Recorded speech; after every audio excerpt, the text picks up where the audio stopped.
Dalam literatur lama di Cirebon ada kalimat ajining bangsa, dening budaya. Keluhuran suatu bangsa itu karena budayanya. Apa ilmu akan menjadi ilmu kalau itu menjadi laku, kantining laku, Mak. Kantining laku. Beda sekali. Jadi kalau mau tahu bahasa dalam fungsinya yang sebenarnya, jangan nyarinya di kampus, nyarinya di pasar. Ya. Nah itu dalam peringatan Hari Bahasa Ibu itu disebutkan bahwa bahasa Cirebon itu salah satu bahasa daerah yang hampir punah.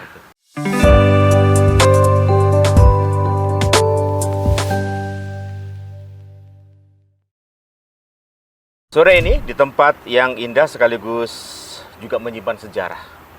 Pastinya kita akan ngobrolin tentang budaya Cirebon.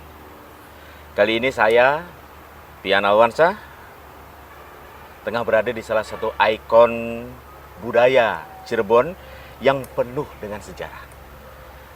Taman Air Gua Sunyaragi.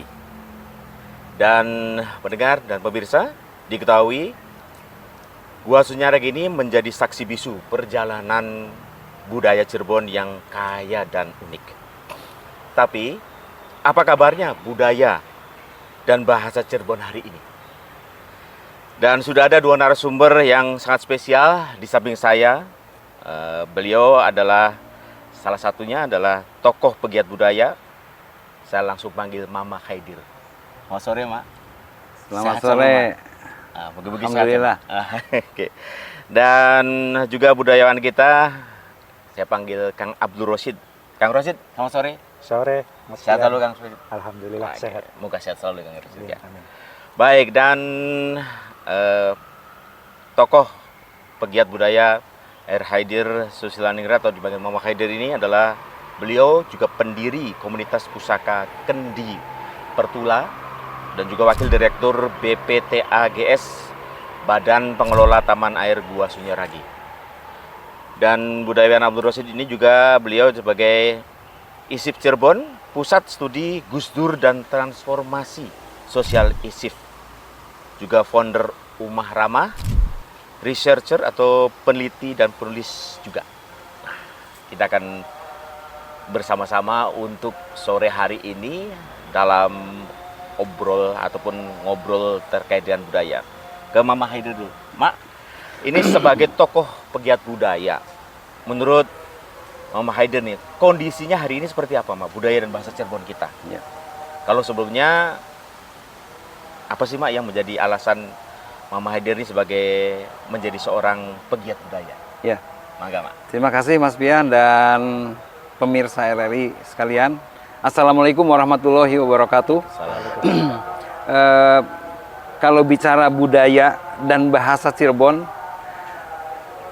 kebetulan kalau bicara hari ini sedang tidak baik-baik saja. Sedang tidak baik-baik saja. Iya. Artinya, terutama kami ya, kami para pegiat budaya saat ini dipenuhi rasa kekhawatiran dengan perkembangan akhir-akhir ini, di mana budaya Cirebon yang sebetulnya potensinya masih sangat besar untuk bisa digali dan dikembangkan, tapi luput dari perhatian berbagai pihak. Apalagi bicara bahasa Cirebon. Ya. Bahasa Cirebon saat ini saya juga sudah menyampaikan di beberapa media sebelumnya, berdasarkan beberapa penelitian tentang bahasa daerah. Setiap tahun itu kan kita memperingati Hari Bahasa Ibu. Ya. Nah itu dalam peringatan Hari Bahasa Ibu itu disebutkan bahwa bahasa Cirebon itu salah satu bahasa daerah yang hampir punah. Ya. Masih ada, masih eksis, tapi penggunanya terus menurun, semakin sedikit. Ya. Sehingga keberadaan bahasa Cirebon ini diperkirakan ya, tidak lama lagi akan punah. Tidak sendirian, Mas Pian. Bahasa Sunda juga termasuk. Ya. Di Bandung kita lebih banyak mendengar orang bertutur kata dalam bahasa Indonesia daripada bahasa Sunda. Ya. Orang Sunda, suaminya Sunda, istrinya Sunda, bicara kepada anak-anaknya sudah tidak berbahasa Sunda lagi. Ya. Begitupun yang terjadi di Cirebon. Tapi kita tidak perlu terlalu pesimis ya. selama masih ada kelompok-kelompok masyarakat yang masih melekat ya di kelompoknya, baik itu budaya Cirebon maupun bahasa Cirebon ya. Ada misalnya untuk bahasa ya, untuk bahasa Cirebon itu masih melekat di lingkungan pesantren. Di Cirebon banyak pesantren ya. Semua di pesantren itu semuanya masih berbahasa Cirebon ya. Belum ada yang mengganti bahasanya gitu ya. Yang kedua, di kelompok seni ya. Di Cirebon masih ada kesenian tradisional yang masih eksis. Mereka masih produktif menciptakan misalnya dengan lagu-lagu dengan bahasa Cirebon ya. Walaupun kita harus mengakui eksistensi mereka juga tidak seperti masa-masa sebelumnya. Siap. Gitu Mas Pian. Baik, Mak. Nah, kalau Kang Rosid ini sebagai seorang muda, atau lebih muda lah katakanlah begitu ya, bahkan udah masuk generasi milenial ya, Kang? Milenial. Milenial. Nah, ini cinta budaya dan berbahasa Cirebon ini mulai kapan, Kang? Apakah juga diturunkan oleh orang tua atau seperti apa, Kang? Iya, saya kebetulan lahir di daerah Kertasura, Kertasura. Kaputakan. Yang kalau bicara bahasa ibu, sebenarnya sangat Cirebon. Macet. Jadi bahasa ibu saya itu bahasa yang disebut sama katakanlah intelektual itu sebagai bahasa Padinan. Jadi, Padinan. Iya. Ya. Padinan itu padinaan. Padinan. Sehari-hari. Sehari-hari. Galdina ya, Kang? Iya, Galdina. Jadi bahasa yang memang diucapkan untuk sehari-hari. Jadi kalau bicara bahasa ibu, bahasa Cirebonnya itu sebenarnya Padinan. Dan masa kecil sampai dewasa sampai saat ini, ya sebagai generasi milenial ya tetap kalau sama teman atau saat ngobrol dengan Mama Haidir tadi saja di luar ya Cirebonan. Dan Cirebonan yang saya maksud itu ya Padinan. Lahir, tumbuh, berkembang di daerah Kapetakan dan mungkin di daerah Cirebon yang lain membuat saya dari kecil memang akrab sekali dengan bahasa itu. Begitu beranjak dewasa, kemudian baru diajarkan tentang bebasan. Mulai dipelajari, terutama pada saat saya masuk pesantren, itu saat memaknai kitab kuning, itu menggunakan bahasa bebasan. Utawi iki iku, faslun utawi iki iku fasal. Itu saya belajar bebasan.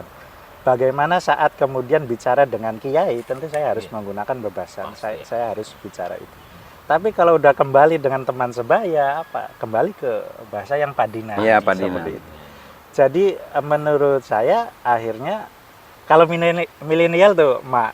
Jadi kalau bagi generasi Z atau Gen Z, Iya. itu kami milenial dianggap boomer. Iya. Dianggap orang tua juga ya. Dianggap orang tua. Kalau sama boomer, sama Mama Haidir, generasinya, saya dianggap Gen Z. Jadi sebenarnya apa ya, milenial ini teman-teman yang sebaya dengan saya, itu jadi pemahamannya akhirnya bisa berusaha menjembatani antara boomer dengan Gen Z. Misalkan dalam konteks pertanyaan tadi misalkan, bagaimana sih agar anak-anak muda, generasi yang lebih muda, Gen Z mencintai katakanlah budayanya, bahasanya.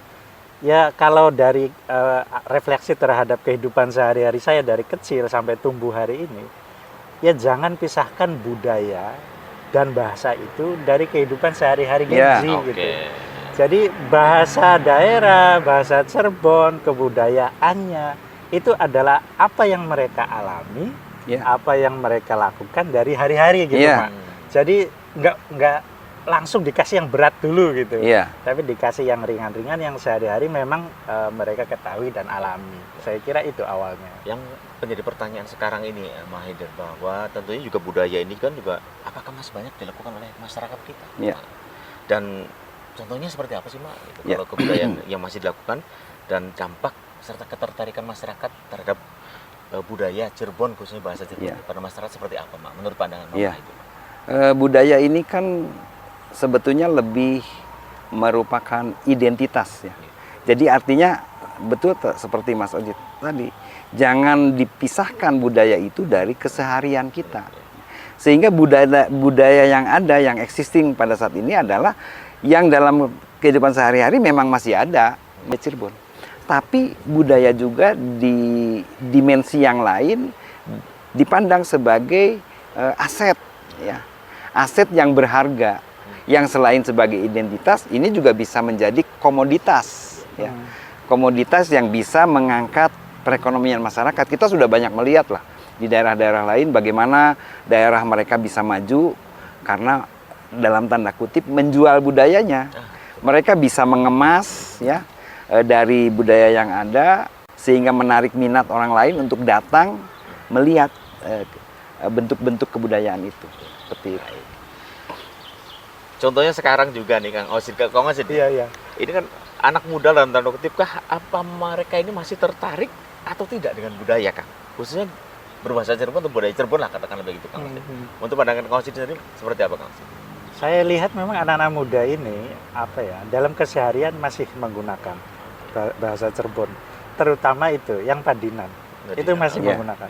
Apalagi kita kan sebenarnya bisa membedakan ya, bahkan karakter antara anak kota dengan yang di kabupaten. Ya, di kabupaten. Cara ya. berbahasanya, Iya. langgamnya antara daerah saya dengan orang di Pleret Beda. itu juga beda. Beda.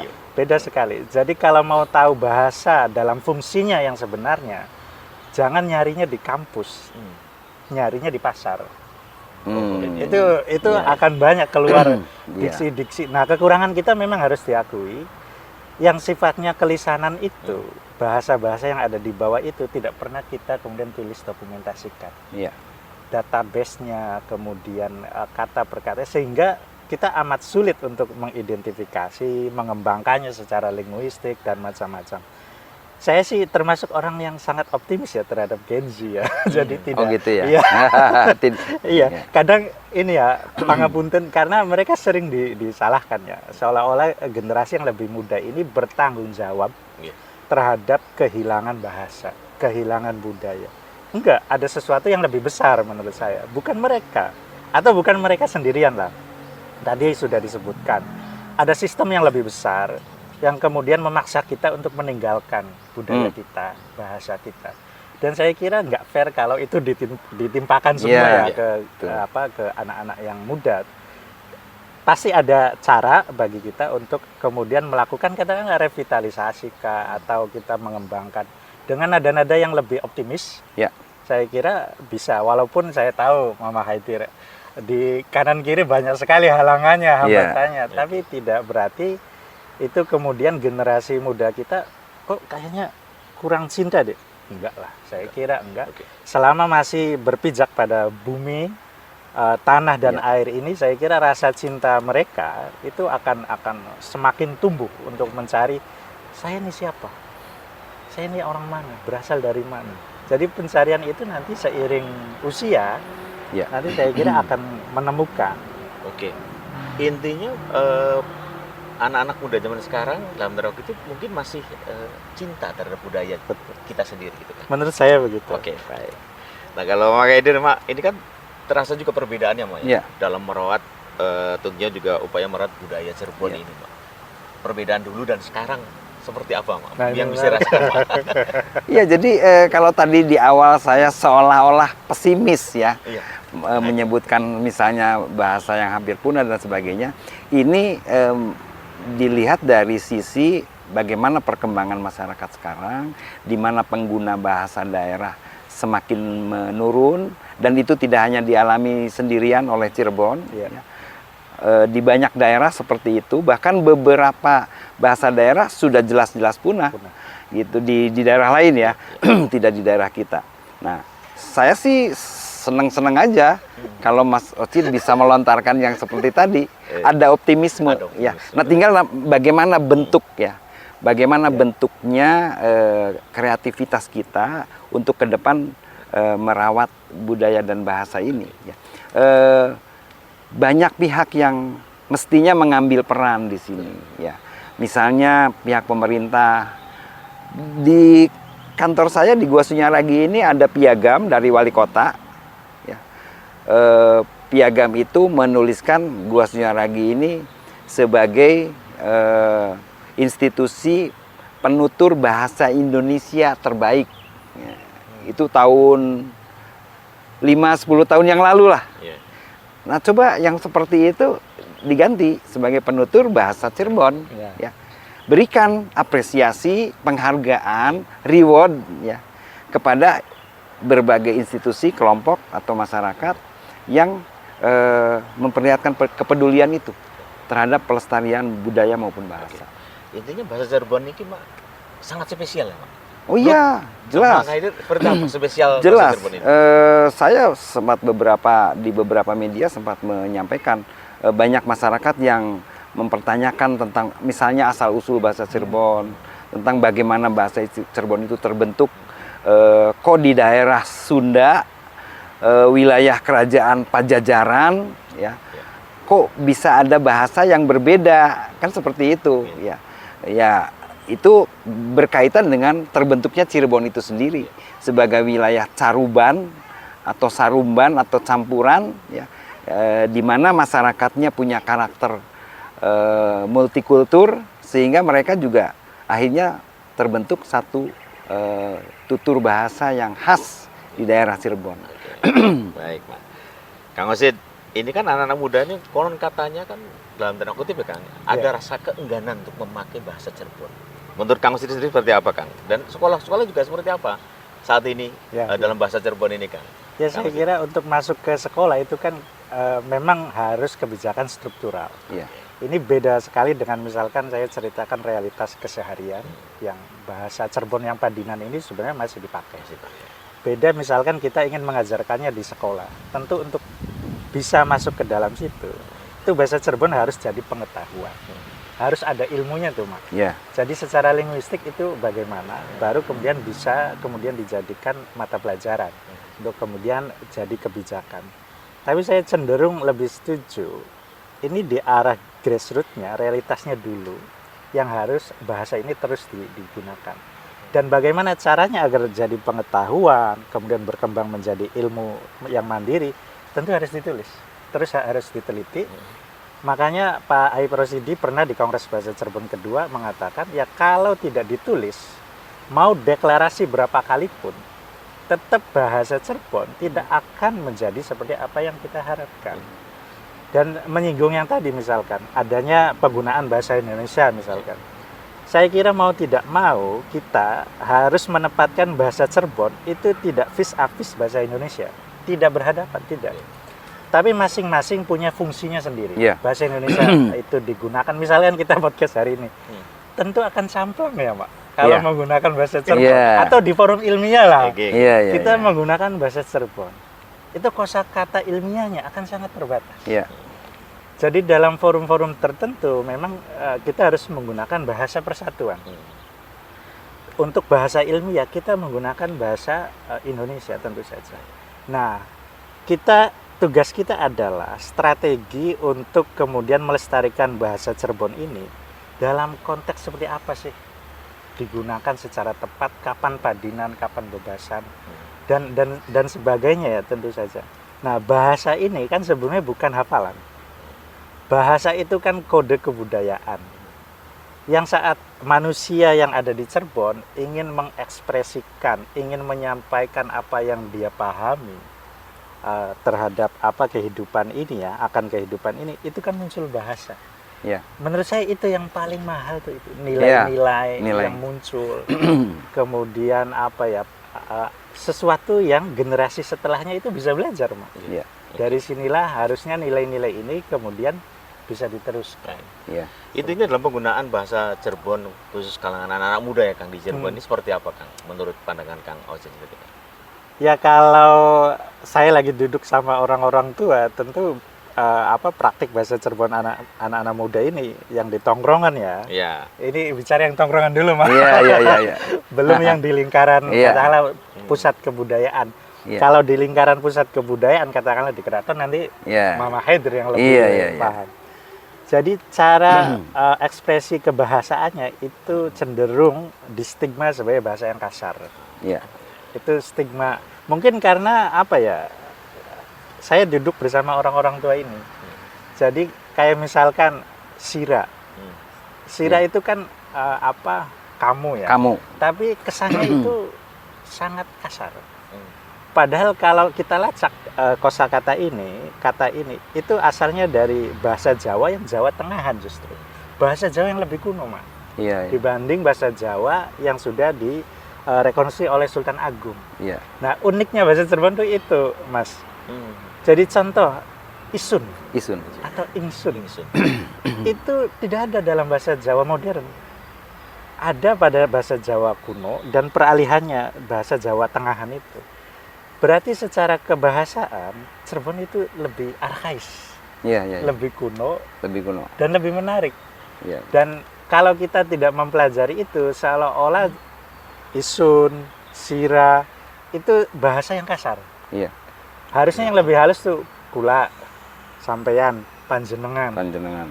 Padahal strata bahasa, kalau kemudian anak-anak muda ini langsung kita omongkan tentang strata bahasa, ini agak berat. Karena nanti bisa memunculkan gap antara bahasa keseharian dengan apa yang patut gitu. Iya, iya. Nah, saya nggak tahu Iya, Pak, iya. yang di lingkaran itu seperti apa. Oke, Iya. baik. Mak dan Kang Rosid, ini mungkin satu boleh kita tahu nih Kang, satu kegiatan atau budaya apa yang kira-kira banyak sekali orang yang belum tahu dan mungkin bahkan budaya ini dikhawatirkan punah. Mak, apa nih Mak kira-kira Mak? Budaya yang Ya dikhawatirkan- kalau budaya dalam arti kesenian tradisional itu banyak yang sudah punah atau hampir punah. Misalnya yang hampir punah itu ada beberapa kesenian seperti Brai misalnya ya.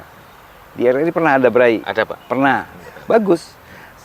Terima kasih RRI masih memperhatikan Brai karena Brai itu Keren RRI. sekabupaten Cirebon tinggal ada 3 atau 4 grup ya yang masih menampilkan Brai. Terus di daerah timur tuh ada berokan, ya, kesenian berokan. Itu juga sudah pernah ya? Ya. Pernah. Ada kesenian-kesenian lain yang sudah tinggal ceritanya saja ya. Ceritanya dan ada barang-barang Ya. peralatannya yang sudah masuk museum gitu.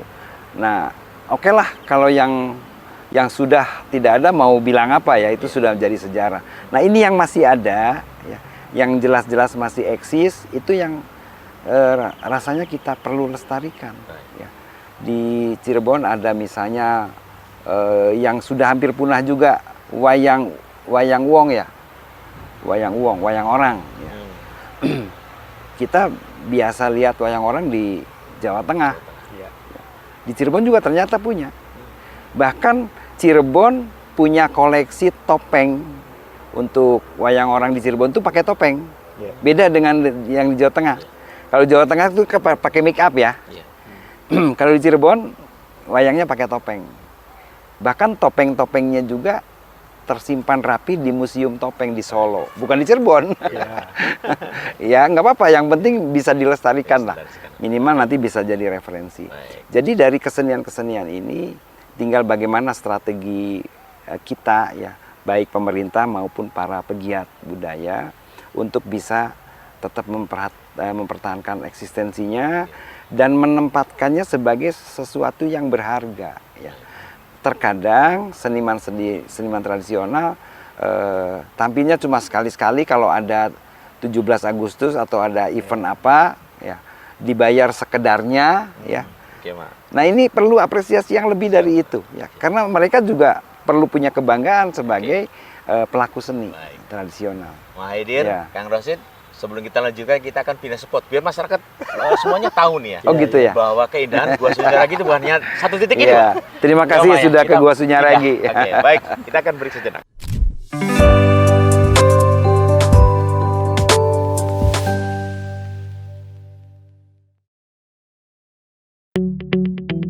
RRI Digital dengan tampilan baru, berbagai konten kolaborasi dari berbagai program nasional, termasuk siaran visual langsung, siaran radio langsung, daftar putar musik, podcast, berita video, dan berbagai fitur interaksi pengguna dalam permainan. Berbagai konten menarik seperti suka, komentar, dan berbagi, serta obrolan langsung dengan penyiar dan pengguna. Pesan langsung dan fasilitas obrolan pribadi antara pengguna aplikasi juga tersedia. RRI Digital tersedia di Google Store dan App Store. RRI Digital.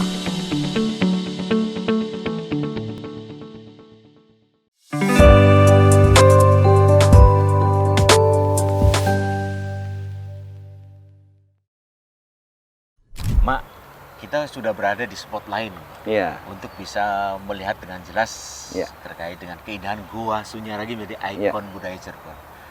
kira-kira di belakang ini nih, Mak, tahun berapa nih, Mak, dibangunnya, dan ada apa ya, ibarat dalam kutip keanehan lain daripada Keanehan. ini. Keanehan apa nih, Mak, judulnya? Iya. Nah, ini kan ada keistimewaan tersendiri terkait dengan batu karangnya, konon katanya berasal dari mana? Iya. Nah, ceritanya seperti apa, Mak? Jadi Taman Air Gua Sunyaragi ya, seperti itu namanya sejak dulu, karena Gua Sunyaragi itu dulunya dikelilingi oleh air. Ya. Termasuk yang di belakang kita ini air nih dulunya. Kanal-kanal ya. Kanal-kanal. Bahkan sampai ke arah sana ada danau yang luas. Ini jalan bebas ini baru ada tahun 69. Baru ini jalan baru. Dulunya kan hutan belantara nih. Belum lahir saya. Bro. Oh, belum. Ini ada danau yang cukup luas. Mas Ocit pernah ke situ, ada jalan kandang perahu. Ya, Nah, itu perahunya ditambatkan di situ. Jadi ini danau, perahunya ditambatkan di situ. Ini gua ini dibangun tahun 1567 kalau nggak salah ya. Abad ke-16. Dibangun oleh Pangeran Kararangen. Siapakah Pangeran Kararangen? Beliau adalah cucu dari Sunan Gunung Jati. Cucu dari Sunan Gunung Jati, tapi bukan sultan ya. Karena Sunan Gunung Jati diteruskan tahtanya oleh cicitnya malah. Nah, Pangeran Kararangen membangun ini abad ke-16, tapi hanya bagian depannya saja. Bagian sebelah kiri kita ya. Nah, yang persis di belakang kita ini bangunan yang dibangun kemudian di abad ke-18 ya, oleh Sultan Matangaji. Ya. Dan Sultan Matangaji seperti kita tahu, beliau Sultan di Cirebon yang kontra terhadap Belanda. Ini berarti markas Ya, perlawanan. persis. Nanti kalau kita lihat ke belakang itu ada bekas digempur Belanda ya. Jadi gua ini diobrak-abrik sama Belanda. Ketika peristiwa Belanda mengejar Sultan Matangaji sebagai pemberontak. Sehingga tempat persembunyian beliau di sini diketahui, katanya dibom, saya juga nggak tahu dibom atau gimana. Dan beliau terus lari ke selatan, ke Melangse, ya. Terus sampai ke Matangaji. Matangaji itu salah satu desa di Sumber ya. Sumber. Nah, ini sejarah gua ini, dan ini batu karangnya memang bukan cuma Mas Pian yang nanya, banyak yang nanya ke saya. Ini batu karangnya dari mana? Salah seorang peneliti dari Bandung, dari ITB kalau nggak salah, sudah bisa memastikan bahwa batu-batu karang ini sama dengan yang di pantai selatan. Ya. Jadi memang ya ini kan bangunan untuk para raja. Jadi harus sesuatu yang istimewa. Kalau masih pakai batu bata, batu koral biasa ya nggak istimewa dong. Sehingga cari bahan yang istimewa, yang dianggap langka. Maka diangkutlah batu karang dari pantai selatan. Perkiraan saya sekitar Pangandaran mungkin. Entah lewat mana jalannya. Mungkin lewat rumahnya Mas Ocit di Kaliwadas. Banyak badasnya, Pak. Iya, banyak badasnya. Jadi sampailah di sini, dan ini bagaimanapun ini satu mahakarya ya. Kalau menurut saya ini yang luar biasa, yang tidak ditemukan juga di tempat lain. Baik, Pak. Mak, Kang Ocit, kita kembali ke masalah ngobrol budaya Cirebon. Nah, ini kan juga tantangannya nih, Mak. Tantangannya hari ini nih masyarakat agar tetap ikut berupaya merawat bahasa ataupun budaya Cirebon, seperti apa, Mak? Agar tetap masyarakat ikut merawat budaya Cirebon lah, gitu katakanlah. Seperti apa, Mak? Ya, hal pertama yang perlu dilakukan, masyarakat tidak mungkin bisa menyukai kalau belum mengenal. Ya. Jadi anak-anak di usia yang dini sebaiknya mereka dikenalkan dulu dengan budaya Cirebon. Okay. Diberikan satu kesadaran mereka sebagai anak-anak yang lahir di Cirebon, nanti akan jadi orang Cirebon, ya perlu mengenal. Nah, nanti dari pengenalan itu muncul ada rasa sayang terhadap budayanya sendiri, ingin melestarikan. Ada yang kemudian tertarik ke keseniannya, oke. Ada yang kemudian tertarik kepada apalagi ya. Karena saya juga di komunitas saya di Kendi Pertula banyak anak-anak muda. Anak-anak muda yang tertarik untuk membahas budaya. Ada yang tertarik untuk bikin event budaya seperti itu. Oke. Ya. Nah, Kang Haidir nih, Biasa kalau milenial kan dijadikan tumpuan gitu ya Kang ya. Seperti apa masyarakat agar bisa terus merawat bahasa ataupun budaya Cirebon dan bahasa Cirebon tentunya? Ya, tantangan terbesarnya semakin kesini semakin terlihat jelas sebenarnya. Dunia kita kan tidak sama dengan dulu ya. Iya. Dunia kita hari ini kan semakin terkoneksi, Ya. semakin mengglobal, dan seakan sudah tidak ada jarak Ya. antara Cirebon dengan Korea misalnya. Iya. Misalkan Cirebon dengan Barat, Cirebon dengan Arab, Cirebon dengan bangsa-bangsa yang lain itu seolah nggak ada jarak. Karena di dunia yang semakin mengglobal, akses informasi dari mana-mana tentu saja masuk dengan sangat cepat. Nah, tantangannya terberatnya tentu saja anak-anak muda kita ya, anak-anak kita itu jadi lebih mengenal budaya-budaya, bahasa-bahasa dari luar dibanding budaya dan bahasa yang ada di lokal kita. Tentu saja ini bukan berarti kita harus menolak yang datang dari luar. Tidak bisa untuk menolak dari luar itu. Jadi kita nggak bisa, misalkan kita menolak katakanlah gejala-gejala globalisasi. Ya. Ini bukan masalah kita menerima atau menolak, karena kita udah nggak ada pilihan. Ya. Dunia sudah semakin mengglobal, kemudian teknologi informasi sudah sangat leluasa untuk mengakses berbagai kebudayaan. Maka saya kira untuk menjawab tantangan ini adalah ya kita harus legowo untuk menerima semua budaya itu. Jadi budaya yang dulu itu kita pahami sebagai suatu identitas yang pakem ya, mau tidak mau kita harus memaknai budaya itu sebagai hasil interaksi. Nah, tentu akan rugi kita sebagai orang Cirebon saat interaksi kebudayaan itu sangat kencang, kita tidak punya modal untuk ngasih pengetahuan kebudayaan Cirebon misalnya. Iya.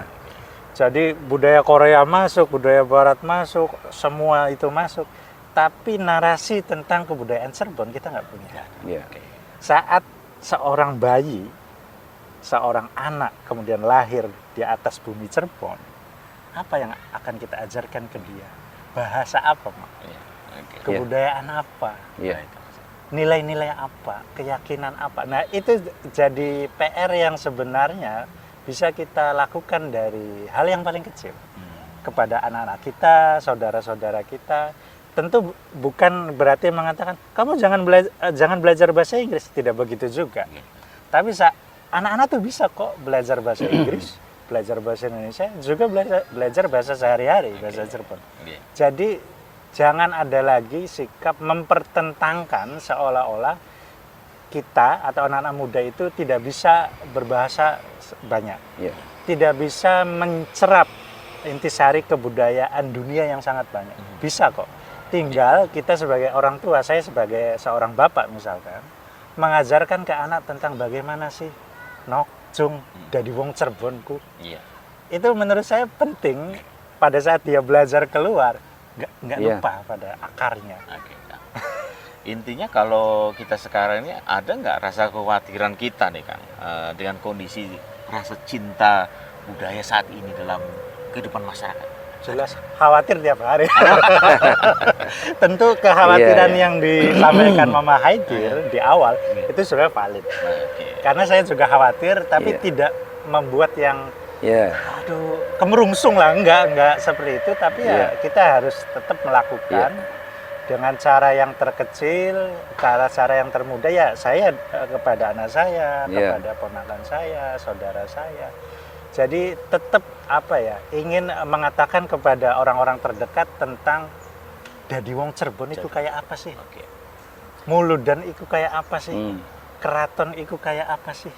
Sang Cipta Rasa, yuk dolan, yuk jamaah, yuk apa kayak gitu. Jadi selalu ada tarikan-tarikan itu sehingga saat saya atau orang terdekat saya berada dimanapun, bekerja dimanapun, sekolah kuliah dimanapun, rasa untuk kembali ke Cirebon, rasa untuk mencari apa itu Cirebon, itu selalu ada di sini. Selalu ada. Jadi Cirebon itu di sini. Nah, Mak, ini kan terkait dengan kekhawatiran juga kan harus ada upaya untuk mengcounter kekhawatiran tersebut ya, Mak. Upaya apa, Mak? Atau upayanya seperti apa, Mak? Ini seperti agar bisa merawat budaya untuk kelanjutannya dan tentunya juga budaya dan bahasa Cirebon kita ya, Mak. Ya, jadi rasa khawatir itu wajar ya dengan perkembangan teknologi sekarang apalagi gitu. Tapi tidak harus kita pesimis ya. Tadi Mas Ucid bilang lakukan dengan hal-hal yang kecil aja. Ya. Dan ini barangkali menjadi tanggung jawab semua pihak, semua stakeholder ya.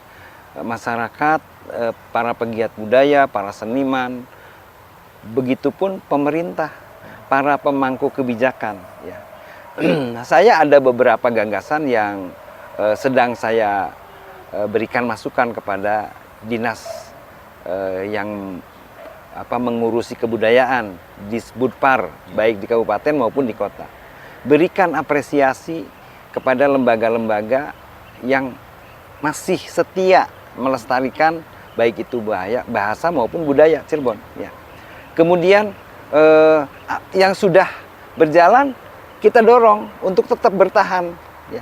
Misalnya di pesantren nih, kita mengenal ada beberapa pesantren modern yang membiasakan berkomunikasi 2 bahasa. Ya. Bahasa Inggris dan bahasa Arab. Tambah satu lagi dong, bahasa Cirebon. Iya, supaya semuanya bisa berjalan dengan baik. Ya. Jadi para santri, anak-anak sekolah punya wawasan yang luas, itu sudah tidak bisa ditolak. Mereka setiap hari berkomunikasi ke seluruh dunia. Ya. Mereka juga harus punya wawasan lokal. Mereka juga harus punya kesadaran memiliki budaya dan bahasa sendiri. Baik. Gitu. Sekali lagi ini Mahaidir dan juga Kang Rosid, bahwa ini kan budaya harus kita jaga, harus kita lestarikan kalau bisa gitu ya. Dan memang harus bisa. Tapi kan ada kekhawatiran juga bahwa budaya dan bahasa ini akan hilang. Dampaknya seperti apa, Pak? Kalau hilang tuh. Kalau hilang seperti apa, Pak? Khususnya buat Cirebon gitu. Iya. Seperti apa, Pak? Ya, kalau hilang ya jelas sudah tidak perlu dibicarakan lagi, barang sudah hilang. Ya. Saya sih tidak berharap ya. Saya tidak berharap. Kenapa? Karena bahasa Mesir kuno saja masih ada yang bisa nulis dan bisa menggunakannya. Padahal itu sudah ribuan tahun yang lalu. Artinya di Mesirnya udah nggak ada. Tapi kan ada orang-orang yang masih memahami gitu. Jadi hilang sama sekali mungkin tidak. Ya. Tapi sekarang ini kita perlu mendorong optimisme kita semua untuk kita bisa berbuat dalam upaya-upaya pelestarian. Ya. Mungkin nanti ke depan ada event-event yang dimunculkan lagi. Saya udah ngasih masukan ke Disbudpar Kota Cirebon. Cobalah bikin festival lomba cipta lagu Cirebonan. Belum pernah. Berikan kesempatan kepada anak-anak muda. Terus lagunya nggak harus irama pantura, boleh ngejazz tapi Cirebonan. Iya kan? Boleh lagunya rock yang teriak-teriak gitu, ya. Tapi Cirebonan kan nggak apa-apa.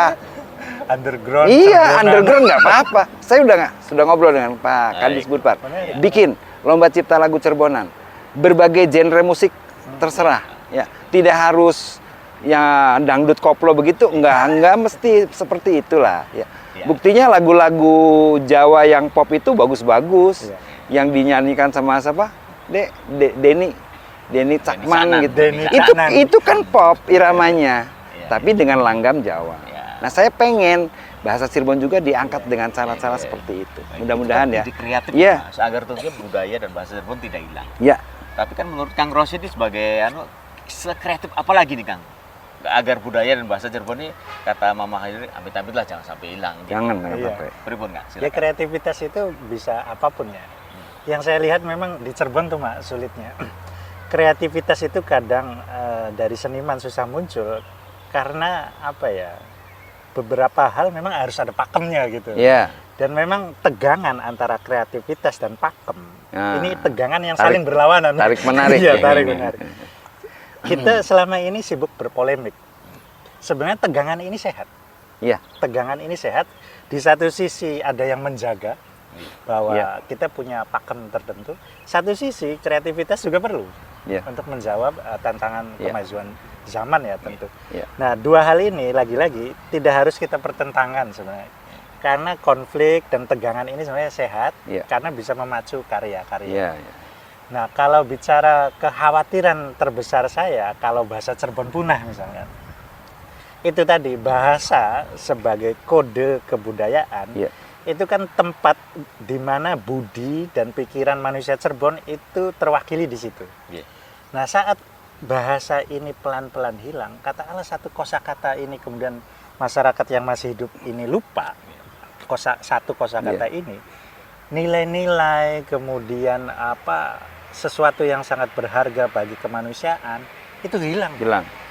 Contohnya misalkan petatah petitih, misalnya ingsun titip tajuk misalkan. Walaupun ada juga yang ngomong ini bukan petatah petitihnya Kanjeng Sunan, tapi katakanlah ini contoh petatah petitih yang di situ ada bahasa Cirebon. Pada saat kita sudah tidak mengenali tentang kata isun misalkan, isun itu sebenarnya apa? Makna filosofisnya, nilai, kenapa kata ini yang digunakan, tidak kata yang lain. Misalkan.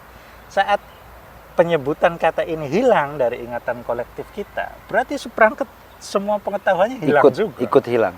Itu satu kata. Gimana kalau banyak kata-kata yang lain yang juga hilang? Misalkan kata soma. Dari kecil saya akrab dengan kata soma. Iya. Jadi kalau bahasa Indonesia kan suami istri. Iya. Di Cirebon itu tidak mengenal. Iya. Ya ada laki, ada rabi gitu. Iya, Tapi pada saat laki dan rabi itu sebenarnya disebut soma. Jadi tidak ada dualitas. Iya. Suami dan istri. Karena kalau sudah nikah itu sudah soma. Sudah soma. Jadi mereka berdua tuh soma ya. Iya, soma, sesoma. Iya. Kang Osid, Mak Haidir Iya. itu wonten challenge. Kula mbacakaken pertanyaan tapi bahasa Cirebon jawabnya nggih bahasa Cirebon. Mangga. Miturut Kang Osid rumiyin Mak ya. Nggih. Kang Osid miturut Kang Osid rumiyin Mbak niku globalisasi kedaekan dados sarana ngenalaken budaya Cirebon. Globalisasi. Pripun miturut Kang Osid? Ya miturut kula sih globalisasi iku aja dadi halangan.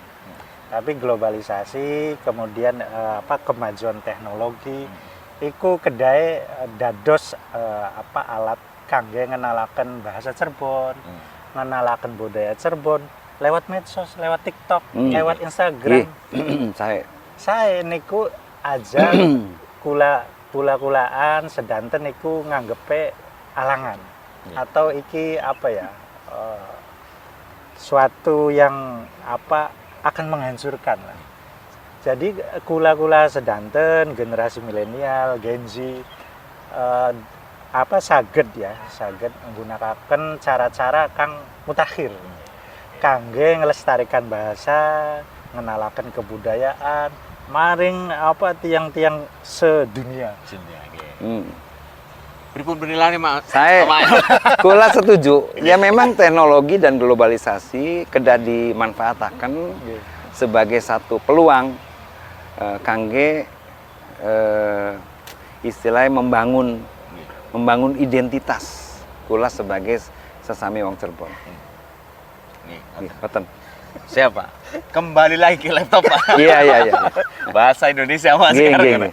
Mak niki kan merat budaya kan boten tugase Mama Haidir selaku pegiat budaya. Tugase berat ya Mak. Iya.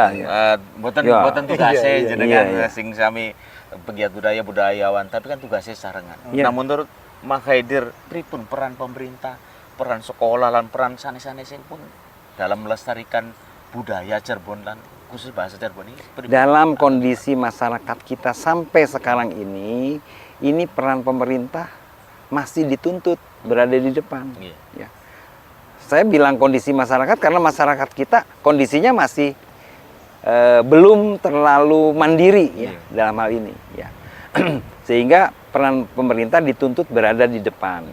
Kenapa saya sempat bicara dengan Pak Kadis Budpar Kota, Kabupaten? Karena saya berharap ada inisiasi dari pemerintah. Masyarakat diajak. Kalau pegiat budaya nggak usah ditanya, nggak ada yang ngongkosi juga jalan sendiri, mangkat. Iya. Tapi akan lebih baik lagi kalau pemerintah menginisiasi, mengajak orang-orang atau kelompok-kelompok masyarakat yang memang concern terhadap budaya, ya itu akan lebih baik gitu. Baik. Ya. Kalau Mama Haidir kan sabar, ngajak pemerintah sabar ya Kang. Iya, iya. Kang. Nah Kang Osid sendiri kan sebagai laku anak muda gitu ya, atau Iya. generasi milenial katakanlah, seperti apa Kang ajakan tersebut kepada pemerintah Kang? Wong nang kudu luwih keras ya. Sekian nggih. Lalu beli sekian Iya. bukan. Pripun Kang? Ya, Mangga saya silakan, kira imbauan ke pemerintah itu udah berulang kali lah, deklarasi, kongres bahasa Cirebon berkali-kali, Iya. tetap susah mah. Iya. Saya ngikutin dari kongres 1, Iya, iya. kongres 2, Iya. kongres apa ya? Untuk menghimbau lagi, ya Iya. Mama Haidir masih sabar lah. Iya. Enggak, jadi kita sabar itu bukan diem. Iya. Saya dengan teman-teman pegiat budaya sudah mencoba dan sekarang insya Allah akan merintis. Kita akan mulai bergerak misalnya ke sekolah, ke pesantren, ya, untuk mulai memberikan apresiasi terhadap apa yang bisa mereka pelihara selama ini, ya, berbahasa Cirebon. Baik. Nah, sambil pelan-pelan kita juga mengetuk pintu pemerintah, ya. Pemerintah tolong ini juga diperhatikan, gitu. Singkat mau nih Pak, singkat saja Mak. Ya. 1-2 tahun ke depan bagaimana bahasa Cirebon Mak? Menurut Mama sendiri Mak. Kalau bicara 1-2 tahun ke depan, bahasa Cirebon masih eksis. Budaya juga Budayanya juga masih eksis. masih eksis. Ya. Karena saya melihat para pelaku budaya, para pegiat budaya masih eksis. Iya. Kalau para pegiat budaya seperti Mas Osid ini sudah tidak ada, wah ya siapa lagi? Ya. Baik. Iya. Kang Osid, 1-2 tahun ke depan seperti apa budaya dan bahasa Cirebon Kang? Saya hanya pengen ngomong terus cintai Cirebon. Iya. Menjadi Cirebon itu ya menjadi Indonesia. Iya. Jadi terus cintai Cirebon, tanahmu sendiri. Nanti dari situ budaya, bahasa, kesenian, ritual apapun itu ngintil. Iya, ngintil dengan Ngintil. sendirinya. Tapi harus dasar cinta ke daerah dan cinta ke Indonesia. Kang Osid, wonten game ya semenit lah. Game makatan Kang. Translate bahasa Indonesia ke Cirebon Kang. Iya. Angel temen gimana? Dari Indonesia ke Cirebon gampang. Cirebon. Pertama, jangan sampai budaya dan bahasa Cirebon hilang. Ini warisan leluhur yang harus dijaga. Cirebonannya pripun Kang? Mau padinan apa bebasan? Bebasan tuh. Iya. Anu, Kang. Sampun jangan sampai ya. Nggih, jangan sampai budaya dan bahasa Cirebon hilang. Sampun kados bahasa lan budaya Cirebon hilang, sirna. Sirna. Iya. Terus apa lanjut? Hal niku apa? Ini warisan leluhur yang harus dijaga. Niki warisanipun para sepuh. Apa Sing terakhir? kedah, sing kudu dijaga. Kang Kedah dilestarikaken. Perasaan saya yang harus Kang Osid harusnya kan saya jawab ya. Malah jawab sendiri. Jawab sendiri. Mak, Iya. ngangge contoh ngangge anak-anak Iya. muda ya, Mak ya. Buat contoh buat anak-anak muda. Mari kita jaga budaya Cirebon bersama-sama, Mak. Mangga kula sesarengan ngerawat, ngerumat bahasa Cirebon, budaya kula sedaya. Dan ini saya aja lah yang anu ya. Mangga pilih angsal menawi apa? Pilih angsal ingin dapat informasi. Berarti kan pilih Angsal, iya. angsal bila dapat Iya, informasi. menawi ajeng angsal informasi lan kathah inspirasi. Nggih. Mangga mirengaken Mirengaken. program Mas Tunggal RRI Cirebon. Ngaten nggih. Mak dan Kang Rosid, closing statement pun apa? Apa yang bisa dirangkum dari perbincangan ini, Mak? Silakan, Mak. Dalam literatur lama di Cirebon ada kalimat ajining bangsa, dening budaya. Keluhuran suatu bangsa itu karena budayanya. Dan gitu kita saksikan bagaimana bangsa-bangsa di dunia ini yang menjadi negara adidaya, yang menjadi bangsa yang besar, bagaimana mereka merawat dan melestarikan budayanya. Kang Rosid, mangga closing statement pun apa?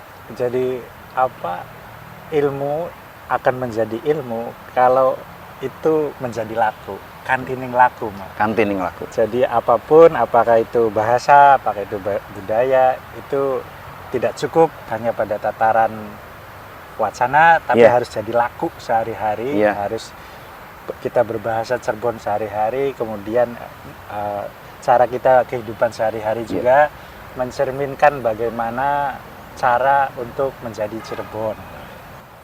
Mama Haider, terima kasih. Matur sembah nuwun sanget. Sami-sami. Kang Rosid, matur sembah nuwun sanget Kang Rosid. Sami-sami. Mugi-mugi saged pinanggi malih. Nggih.